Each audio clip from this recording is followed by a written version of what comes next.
Hello guys, welcome to our channel D code. So guys, आज का हमारा टॉपिक है ट्रांसपेरेंट लॉगिन स्क्रीन। उससे पहले आप मेरा चैनल सब्सक्राइब कर लीजिए गाइस।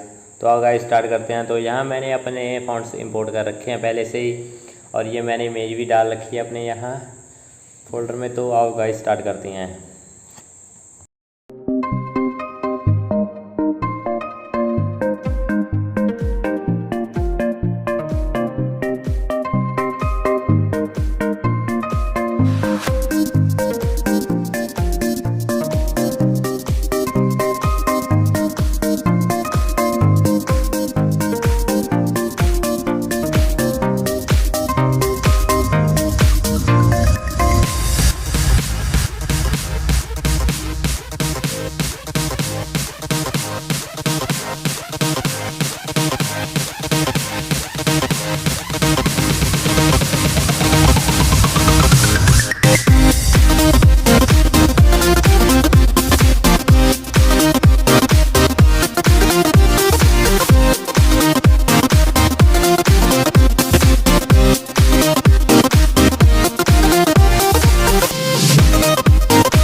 आई होप गाइस आपने वीडियो एंजॉय की होगी और अच्छी लगी होगी आपको, तो लाइक करें, कमेंट करें, शेयर करें एंड चैनल को सब्सक्राइब जरूर करें और बेल आइकन जरूर दबाएं ताकि हमारी हर वीडियो की नोटिफिकेशन आपके पास पहले आ सके।